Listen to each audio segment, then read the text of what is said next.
ചിലർ പറയും ഭയങ്കര ഓവർ തിങ്കിങ് പ്രശ്നങ്ങളൊക്കെ ഉണ്ട്, എനിക്ക് എന്നെ തന്നെ കൺട്രോളിൽ കിട്ടുമൊന്നുമില്ല. അപ്പോൾ എന്തെങ്കിലും മൊബൈലിൽ കുറേ റീൽസ് കാണുകയോ അല്ലെ കുറേ ആഹാരം കഴിക്കുകയോ എന്തെങ്കിലുമൊക്കെ ചെയ്ത് എന്നെ തന്നെ ഞാൻ എൻഗേജ്ഡ് ആക്കാൻ നോക്കും. അല്ലെങ്കിൽ ചിന്തകൾ കൊണ്ട് ഞാൻ ആകെ വശം കിട്ടു പോകും. അപ്പോൾ അവിടെ ആ ചിന്തകളെ കുറിച്ചിട്ട് നമ്മൾ ഒരു ദിവസം നമ്മൾ പറഞ്ഞിട്ടുണ്ടായിരുന്നു. ചിന്തകൾ എന്ന് പറയുന്നത് ആകാശത്തിലെ മേഘങ്ങൾ എന്ന തരത്തിൽ മനസ്സിലാക്കണം.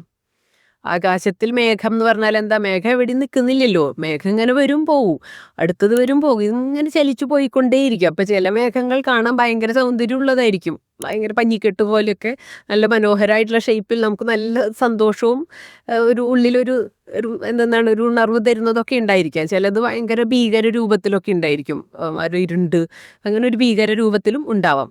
ചിലത് വളരെ ലൈറ്റായിട്ട് ചെറിയതൊക്കെ ആയിരിക്കാം, ചിലത് വലുതുണ്ടാവാം. ഇങ്ങനെ പല പല രൂപത്തിൽ മേഘങ്ങൾ ഇങ്ങനെ ഒന്നും വന്ന് അവിടെ സ്ഥിരമായി നിൽക്കുന്നില്ല, ഇതിങ്ങനെ കടന്നു പോയിക്കൊണ്ടേയിരിക്കുകയാണ് ചെയ്യുന്നത്. കുറച്ച് നേരം ചിലപ്പോൾ അവിടെ നിൽക്കുമായിരിക്കും, കുറച്ച് കഴിഞ്ഞാൽ നോക്കിയാൽ അത് അവിടെ നിന്ന് ഡിസപ്പിയർ ആയി.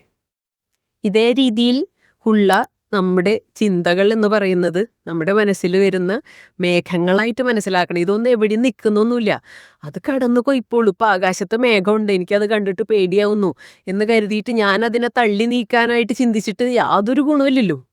കുറച്ച് കഴിഞ്ഞ് അത് തനിയെ പോകും എന്ന് മനസ്സിലാക്കിയിട്ട് കാത്തിരുന്നാലോ ഒരു പ്രശ്നമില്ല, തനിയെ പോയിക്കോളൂ. ഇതേ രീതിയിൽ നമ്മുടെ മനസ്സിൽ വരുന്ന ചിന്തകൾക്ക്, കാട് കയറി പോകുന്ന ചിന്തകൾ എന്തുകൊണ്ടാണ് കാട് കയറി പോകുന്നത്? നമ്മളതിനെ പിടിച്ചു കെട്ടാനായിട്ട് നോക്കുന്നത്, ഇത് പാടില്ല, ഈ ചിന്ത പാടില്ല, ഇത് നല്ലതല്ല, ഇത് ശരിയല്ല, ഇങ്ങനെ ഇത് ദുഃഖം ഉണ്ടാക്കുന്നതാണ്, ഇത് ദേഷ്യം ഉണ്ടാക്കുന്നതാണ്, ദേഷ്യം നല്ലതല്ല, ഭയം നല്ലതല്ല എന്നൊക്കെ പറഞ്ഞുകൊണ്ട് ഇതിനൊക്കെ അങ്ങോട്ട് ഇല്ലാതാക്കാനുള്ള ഒരു ശ്രമം നടത്തും.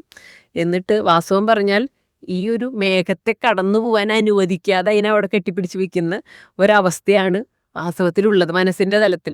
അപ്പോൾ അവിടെ നമ്മൾ എന്താ ചെയ്യേണ്ടത്? ഇപ്പോൾ ശരീരത്തിൻ്റെ സ്വയം ചികിത്സയെക്കുറിച്ചാണ് നേരത്തെ പറഞ്ഞതെങ്കിൽ ഇതിപ്പോൾ മനസ്സിൻ്റെയാണ് പറഞ്ഞത്. എല്ലാ മനുഷ്യരിലും ഉണ്ടാവും നിരാശകളും പിരിമുറുക്കങ്ങളും പലതരത്തിലുള്ള ഘട്ടങ്ങളിലൂടെയൊക്കെ കടന്നു.